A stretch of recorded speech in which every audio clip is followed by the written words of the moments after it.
Good day, everyone. My name is Freeman Tumelo. Welcome back to it. It's Progressive Podcast, episode number 3. Today, I'm bringing you guys one of the young person who's doing absolutely amazing work with his life. At the age 27, would you believe it? He has already been featured on Forbes Africa list 30 under 30. He's doing amazing work with his life. He runs 2 organizations, Emmanuel Bonoko Foundation, which has already contributed about 10,000 books to rural communities, to children who has never got an opportunity to read, and now they read. Another conversation that I'm going to have with him is about his holding company that is investing in property, PR, and marketing. Please join me on this podcast as I get to have an intellectual conversation with him to inspire you and then to get to listen to his story so that when you can be able to start your own. And let's get to hear his story.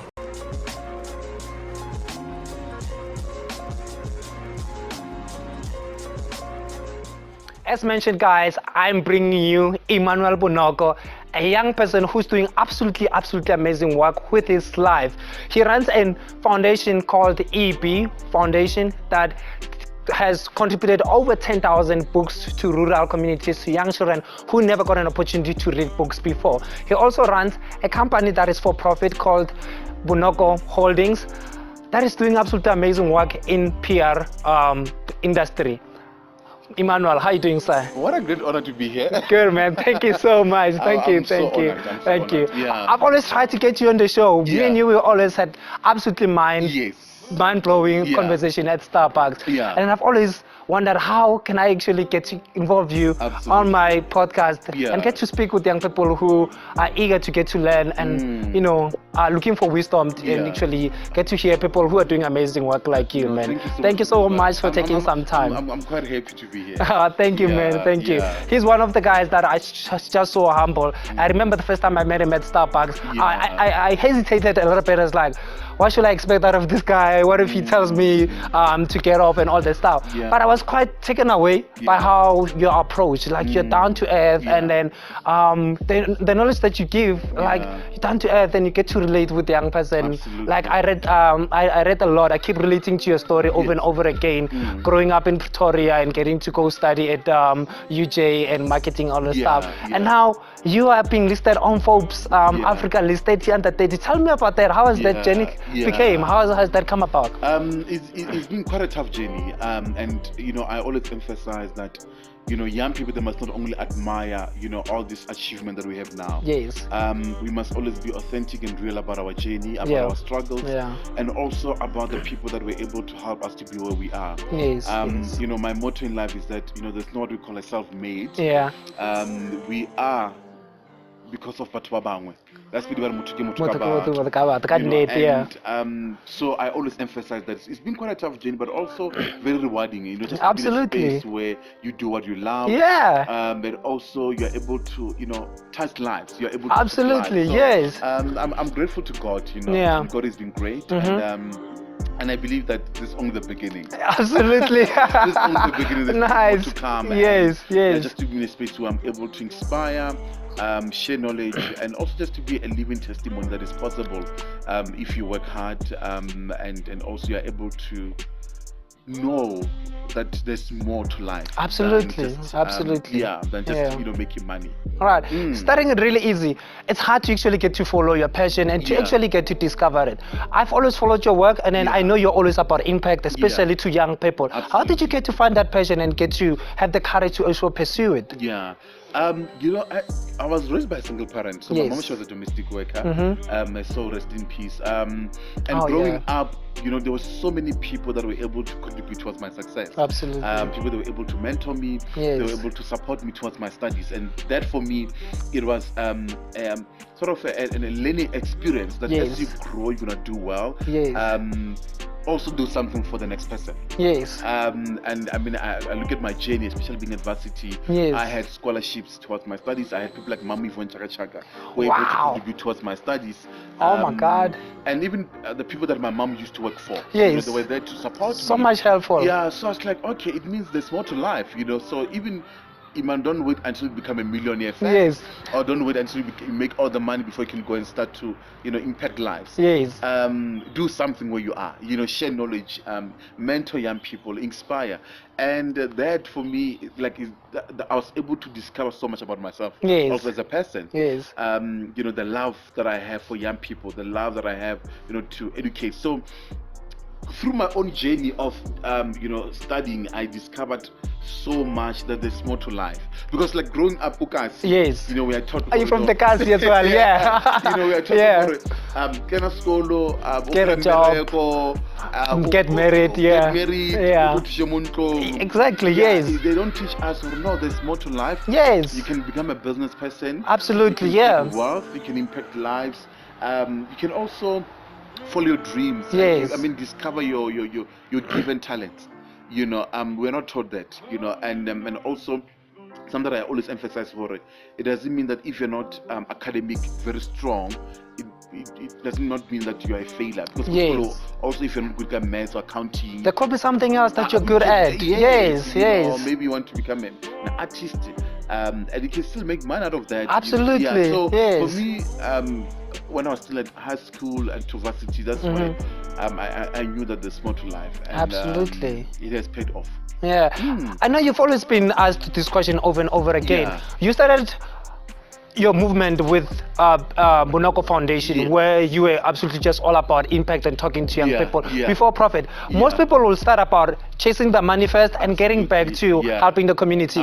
Why that vice versa? Something that I'm grateful to God is that our journey will never be the same.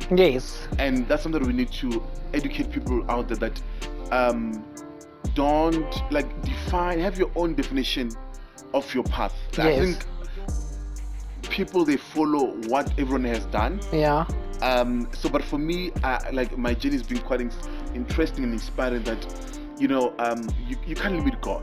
Absolutely. God works in a very amazing way, and our journey will never be the same. So I've learned that, through your foundation, it was good for you to learn, build character, even have discipline, and build networks, and also running your foundation is a business. Absolutely. Because you need to have compliance in place. You need to have brand in place. You need to go and seek corporate partnership so it's a business. It's a business in itself, basically. So it really taught me so much. Eventually when I went to start Bonoko Holdings, it was easy for me to build clientele. It was easy for me. You already know how to associate with the industry already. So I was already in a very good space, and but it taught me so much, especially about myself as a person. When you start a foundation and the motive was not to make money but to make impact, and it teaches you to be to be patient, and also your character is being tested, that what is the motive of doing this? Absolutely. Do you do it to be seen and to be glorified on the media? What am I trying to get to? Absolutely. But what is the bigger goal? And for me, close to 3 years doing the foundation, there was no money coming in, but there was impact, and also I had so many corporates on board who were able to just to embrace my work, and I knew very well that after getting my degree I'm going to evolve and start Bonoko Holdings. Absolutely. So it was such a great journey, very challenging, very tough, but very. Now I'm grateful. Now I'm grateful, to be honest, that I had to travel. That path. Well, are you coming from an entrepreneurial family? Like, how did you come about to find the entrepreneurial spirit in you? I know Bonoko Foundation was always about mentoring young people, making sure that they got information and they have guidance as well. But the entrepreneurial spirit of where you have worked with absolutely big brands like your Shell, your Standard Bank, your Starbucks now. But I need to understand, where does the entrepreneurial spirit come from? Did somebody in your family get to influence your entrepreneurial spirit and get to understand the world of business? To be honest, no. I mean, as I've mentioned, my mom, she was a domestic worker. My daddy used to work as a supervisor at Michelangelo Hotel. Wow. So no one in my family had interest in business. But I don't know. I used to read a lot of business magazines. Business magazines. I was a big fan of Destiny Man. And Destiny Man, yes. And I remember the first time there was an expo that I went to when I was doing grade 11, and there was this gentleman was speaking about his business and what he does.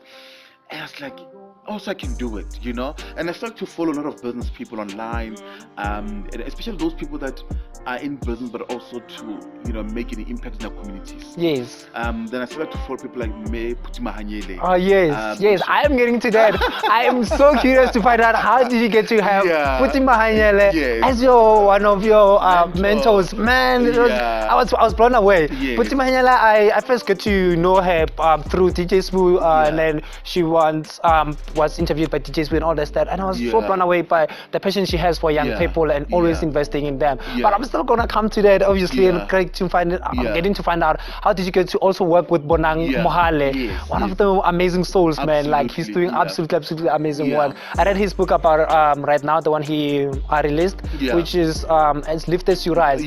One of the best guys I know within the industry. You know what I mean? But what I'm trying to get at right now is that how easy has it been to run a business coming from a family where there was never any interest with somebody who ran a business before? The good part is that I had such a great mentors. I mean, obviously, as I was saying that, you know, when I was still at high school, I was following a lot of business people. And I'll buy their, you know, if they are profile on magazines, I'll buy those magazines for me to learn, for me also to be informed about what's happening in the business world, and also for me to have mentors, because I think the perception that we have about mentorship is that, you know, we must always meet. Mentorship is quite broad. Absolutely, you know? You know, you can go online and, you know, read, get a book, watch a podcast, watch a business show. That's mentorship. Read an article, so for me, from a tender age, that's what I used to do. And I had mentors that I never met, you know. So I'll tell myself that this person is my mentor, she's my mentor, but I was just following their way, you know. So it was not even about me meeting them, but eventually, as you know, I was growing, I was clear enough about what kind of mentors I wanted. People that also our values are more aligned, and also that I won't be in a space where I need to compromise my values and my integrity in order for me to get ahead. So then I started to attend a lot of business events. Seminars. And I'll go and learn, I'll go and build those networks. And that's why I met Putimahanyele at one of oh, that's how you get to meet her. Oh, nice. It was at Leadership 2020. Oh, DJ Forbes Foundation. And I met Putimahanyele, and she's been a blessing. She's been I don't know, even a mother to me. Absolutely, She you know, sometimes words can't even describe her enough, but she's been a blessing. You know, I've learned so much about business. I've learned so much about, you know, emotional intelligence. I've learned about, you know, spirituality. So many aspects which they contribute to make you a great business person. Absolutely. Because it's not about just making money, but you need values, you need character, you need to respect people, you need to be humble. And those were some of the aspects that I was able to learn from her. Absolutely. Absolutely. So the big question is, I know Bonoko Foundation is doing amazing work with an impact out there in like rural communities and townships as well.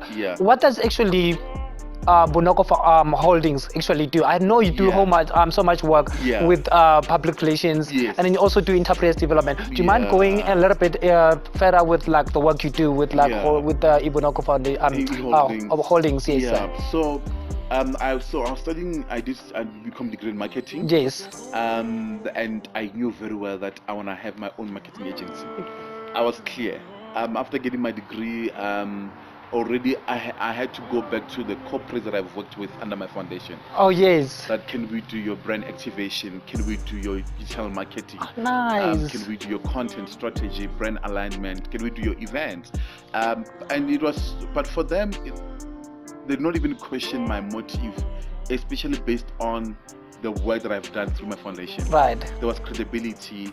There was an impact. You already built a profile. Absolutely. So it's quite easy to get to understand who you are and to get to associate themselves with you. So we are a marketing agency. We do communication, we do brand alignment, we do corporate PR, brand strategy, even now online, social media content and all that. We do events. It's a very interesting, and I love what I do. Absolutely, I know you do. He's one guy. at Starbucks Rosebank. Every time you'll get to bump into him after gym till 10 o'clock. He still stay there till 10 o'clock. Yeah. And I'm like, this guy stays the whole entire day. Absolutely. Of course, he still attends his meetings and stop by the office. But he's one person who puts in the work. When they say put in the work, it's one guy that I know. He's definitely getting to put in the work. Like every time I get to bump into him, like coming from a supermarket, say Spar or one of the supermarkets at the mall, and I pass through the mall, I kind of forget. It's like I look at this guy. It's 10 o'clock. He's still working, and I'm like, where do you get the energy and the motivation to work? What keeps you going, Emmanuel Bonoko? I love what I do. You know, it's a blessing every day to wake up to be in a space to do what you do, like what you love. We are always being challenged. We've got multiple of clients that we work with. We've got corporates that we work with, and just to be in a space where you're able to deliver, you're able to think out of the box. Because you know, being in a marketing space, you need to always, you know, being the edge. You need to always be creative. You need to always add impact. You need to see how the brands are evolving and all that. And also, I'm blessed that I got such a great team around me. You know, I was speaking to my team, you know, I take pride in my work. I really take pride in my work. Like I feel so like I'm not say I'm trying to sound arrogant. But I feel so proud with my work. You know, especially the kind of brand that we work with, and you know, the kind of SMEs that we work with. You see them succeeding, you see them getting more exposure, and you see, I mean, even sales, you know, in their companies. They increased because of your work. You know, because of you being the marketing person, I'm trying to align their brand. So I love what I do. I believe that I'm so blessed to wake up every day to go and do what I do, as much as it's tough, it's challenging, there are rejection, there are failures, but just to be in a space where you do what you love is the most greatest blessing. So I take so much pride in my work. Wow. This is what really inspires me about every time I have a conversation with Emmanuel. Another thing that I'm always intending to ask you was the work you did with Theo Baloyi? But I know he's doing amazing work. I know you kind of like friends with him, and you also kind of like contribute a lot with the brand that he's doing absolutely amazing work with Batu. Tell us about your relationship with him. You know, it goes back to what I said, Hore. People, they must not admire what they see now. Theo Baloyi is one of the great leaders that I respect so much. He worked extremely hard. I know. And people now, they just see him, you know, I mean, his company is doing extremely well. He's able to create employment. There's an impact. And people, they only praise that. But they forget her behind the scene. You know, the guy, he's very disciplined. It goes back to what I said, character. Very teachable young man. You know, and he's very intentional, because I think that most of us, you know, we want to be successful, but we're not intentional. That's the youth of today. We want it now. There is no patience. But there is no intentional. Absolutely as well. Intention is about the kind of friends that we have.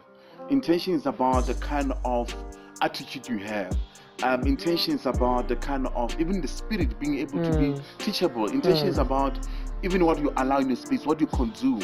Everything needs to be well aligned, you know, before you can do well. Absolutely. So you find young people to say, yes, I want to do well, yes, I want to succeed, but look at your friends, look at your attitude, look at the place that you go to. So all these components, they need to be well aligned and be in place. And look at people like Theo. Everything was well aligned. Absolutely. The kind of friends that he had, the kind of mentors, he had so many mentors around his space. And Theo, I remember, he sent me an inbox years back, like, Emmanuel, can you please mentor me? I was like, him? Mentor you? Then we met. I mean, he took me out for breakfast. I think it was in Santon City. He bought me, it was a muffin and a coffee, like, Mr. Bonoko, I want you to mentor me. But when I met with him, I was like, I can't be your mentor. We're in the same age. Our backgrounds bit similar in a way. Also, he went to I think he went to UNISA also. He started accounting there, and then he started traveling. I followed his story very well. I'm one person who's very passionate about young people who are doing amazing work. Please look out for the next conversation with him. I'm so dying to have a conversation with him. He's a guy who owns Batu, a shoe that every black person can be able to relate to. Yeah. Please, like I was quite moved when I found out that you like you know him and then you know him as a person and you guys build each other up. Absolutely. How important it is to have a circle of people who are doing similar work with you and who are guided by the same vision, who want to all about be entrepreneurial and build something with their lives. So you know, as I was saying that so when I met Theo, I was like, Theo, we're gonna mentor each other. Yes. Because I see so much in you. Very intelligent, you very down to earth, very teachable. And I remember we used to go to a lot of schools and give talks. Me and Theo, we go to some events, give talks, but also he was, you know, trying to find a way to break in the business world. And he was traveling, came from Dubai, like Mr. Bonoko. I got this brain concept that I want to tell you about. So I feel so blessed because I was one of the few, first person actually, one of the few people that were told about to as a brand. And he even did what he called a bit of market analysis. We were able to buy Batu just to test the market, just to support a friend. Yes. You know, I was doing what concept development. And they had all this list of people that must buy Batu. And I was one of them. And I remember I took money like, you got my bag. And just to see what the brand it is now, I say big up to him, big up to the team, big up to the people that believe in him. Absolutely. And I feel proud that, you know, I was part of the journey. I feel proud that I was, you know, just to refer him, you know, to some of my networks. I was proud. I can say I'm proud that I was able to just to believe in him, because of, you know, Les Brown once said about it, as much as, you know, you work hard, you are disciplined, you are talented, but you still need that one ultimate person who can still believe in you. Yes. So I feel so proud that, you know what, I believed in him, and he's been doing extremely work, and all the credit to him because he worked extremely hard. Absolutely. Yeah. Absolutely. Yeah. So it's very imperative, you know, to have people that really understand you, people that, you know, have the best interest in you, people that they want to see you winning. Absolutely, you know, yes. Not everyone got the best interest in you. I know, absolutely, absolutely. There is high unemployment rate in the country. We are facing a huge crisis. I know you are an entrepreneur doing absolutely amazing work with Bonoko Holdings, which is absolutely doing amazing work as well. My question is, what is the advice that you want to bring, would like to give to the graduates who are unemployed and they're trying so hard to get a job, which they constantly get to be turned down? Where would you how would you advise them to get started with whatever idea they have in their mind? You know what, we're living in a country where our environment is not conducive enough to allow young people to make mistakes. Our environment is not conducive enough to allow young people to think, to be thinkers, to create. Yes. Our environment is not giving young people that platform to make mistakes. You know, like, I'll just make it a practical example. If you are a lady, you are 17, you become pregnant, they write you off. Exactly, that's it. It's done. Yeah. There's nothing up. There's nothing you can How do. sad. You go to varsity, you get a scholarship, you go to varsity, you first semester or failure, they take away the opportunity from you. And even in business, you know, they give you funding, you don't deliver, there are always repercussions that you need to adhere to. So what I'm trying to say is that we're a country where we are not allowed to make mistakes as young people. And for me, what I did well was to allow myself to make mistakes, I had to give myself that opportunity, that I'm going to make mistakes, I'm going to try, I'm going to fail, and it's okay. So what I can say to young people is that give yourself a space to make mistakes, and it's okay. All the people that we admire today in the world, if they are honest about their journey, they will tell that they failed so many times. Absolutely. And out of failing, you learn, you become better, your skills are refined, you know, you even have more understanding in terms of what path or what can you do better next time. Absolutely. So young people, they must give themselves a platform to make mistakes, to go out there, try, fail, lose money, make money, get ahead, come back, develop. That's how you build up being an entrepreneur. Absolutely. Until today, as much as we have done it all, and as I mentioned in the beginning, of course, yes. But till today, I'm grateful to God that I gave myself an opportunity to make mistakes, and this is even a principle beyond business. Yes. It's even personal life. Go out, try something new, fail, get into a relationship, let things not work out, move on. You learn from it. Learn from it. So I think, most of it, we play safe. We always play safe. Like, I don't want to get scared. I don't want to get hit. I'm scared of failure. Yeah, I got only 5,000 rand in my account. I can't lose it all. I can't lose it. I can't go and start a business. I can't take the 5,000 rand and pay a web developer. I can't risk that. No. So you need to give yourself a space to make mistakes, and I'm in that platform where I'm just allowing myself, giving myself a platform to make mistakes, and it's so fulfilling because you become better. Young people, please believe in your ideas. This is an example that your idea is valid. It could turn out to be one of the multi-billion company that will help young people be employed. I know. Would you say that entrepreneurship, being a business person, it's you're born with it, or you can become a business person? What is it? I believe that you can become one. So you're not born entrepreneur? I don't think you are born to become an entrepreneur. You can become one. And I've seen in so many cases where people, you work for a corporate, you get retrenched, and you start a business, and boom, there you are. And also, you never knew very well that you're gonna become this person. You see so many people also, some they never even went to school, and they just came with brilliant ideas, and there they are. They are they're doing well. Yes. You see so many people that they went to school to study like us, and there you are, like, I want to start a business, but also you have the spirit to pursue against all odds. So for me, I believe that every person can become a business person. I believe that you can do well. I like that. I don't want to say no, you need to have this kind of characteristics. You need to be at school. I remember we did 7 characteristics of becoming an entrepreneur. And you need to be, number 1 was a risk taker. You need to be creative, take action, and all that. But I believe every person can do that. Yes. Especially the economy that we are in now.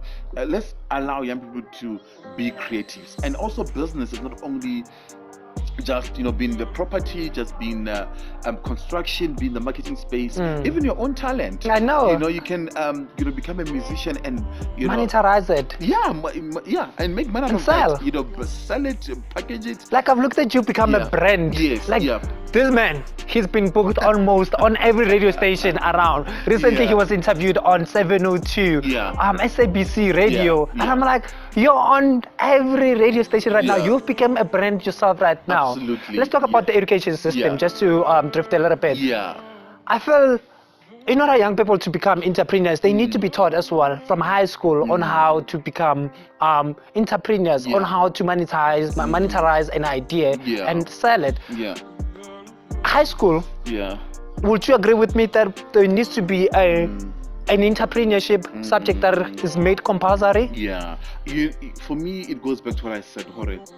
Let's create a conducive environment for young people to be thinkers, to think, to allow young people to be themselves. It's still a taboo. If what do you want to be, or I want to become a soccer player, a musician, they look at you, there's something wrong with you. And so let's just allow young people to be, all these people that we have in the world that are doing incredible work, especially after being on Forbes, I was exposed to so many great entrepreneurs in Africa. And when you listen to their journey, they had a platform. There's one university in Kenya where they help you to register your company, they help you to have an office space, they help in terms of your branding. Wow. And that on its own is a conducive environment, for you not to stress about, basic, of starting a business. Yes. Like in South Africa, I mean, for you to register a business, you need to pay. Website, you need to pay. Everything. The procedure, it takes time. It takes time. That which can be so discouraged along the way. So that university in Kenya, they create a platform for young people to start, be crazy, be yourself. Be yourself. You know what I mean? Find yourself, re-innovate, and come back and build something. And, let's break boundaries and let's break norms. So I know, right? Yeah, that excites me. Yeah, so I think education just needs to allow young people to be themselves, be creative, and support them. And that yes, we value education, and education is only being seen as your accounting, maths, mathematics. We don't want to say even life experience is education. Life experience on the challenges that we face is education, and as much as it's education in South Africa is quite important on formal paper. Yes. But also, how do we allow young people that they're not academic strong? How do you still embrace them? How do you still support them? And absolutely. And support them to follow their dreams and goals. And we have seen it. Most are doing it. Yeah. So I think our education system is still boxed. Yeah. Still need flexibility to allow people to just be themselves and be crazy, right? I mean, like that's how people like Steve Jobs, Bill Gates get to build multi-companies like they did right now. It was just about getting to just play around with an idea and believing themselves. You know what I mean? And they didn't actually get to know it will end up where it is right now, but they were just believing in an idea. And then that's what I encourage young people out there. Listen, guys. Here's an example. I'm going to emphasize it over and over again. I'm over inspired by his work. I'm working on a brilliant new idea. It was also about starting something for yourself, becoming an entrepreneur. Please, guys, go out there, seek information, listen to the podcast with me, Emmanuel Bonoko. Thank you so much, guys. Thank you, Emmanuel. Thank you, man.